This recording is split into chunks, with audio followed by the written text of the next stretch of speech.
بے شک انسان پر زمانے میں ایک ایسا وقت بھی آ چکا ہے کہ وہ کوئی قابل ذکر چیز نہ تھا۔ ہم نے انسان کو ملے جلے نطفے سے پیدا کیا تاکہ اسے آزمائیں، تو ہم نے اس کو سنتا دیکھتا بنایا، یقیناً ہم ہی نے اسے رستہ بھی دکھا دیا۔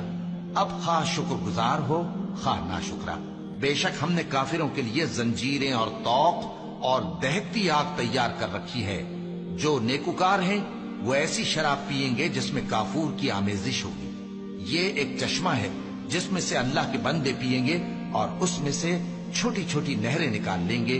یہ لوگ نظریں پوری کرتے ہیں اور اس دن سے جس کی سختی پھیل رہی ہوگی خوف رکھتے ہیں، اور باوجود کہ ان کو خود کھانے کی چاہت ہوتی ہے مگر فقیروں اور یتیموں اور قیدیوں کو کھلاتے ہیں، اور کہتے ہیں کہ ہم تم کو محض اللہ کی خوشنودی کے لیے کھلاتے ہیں، نہ تم سے بدلہ چاہتے ہیں اور نہ شکر گزاری۔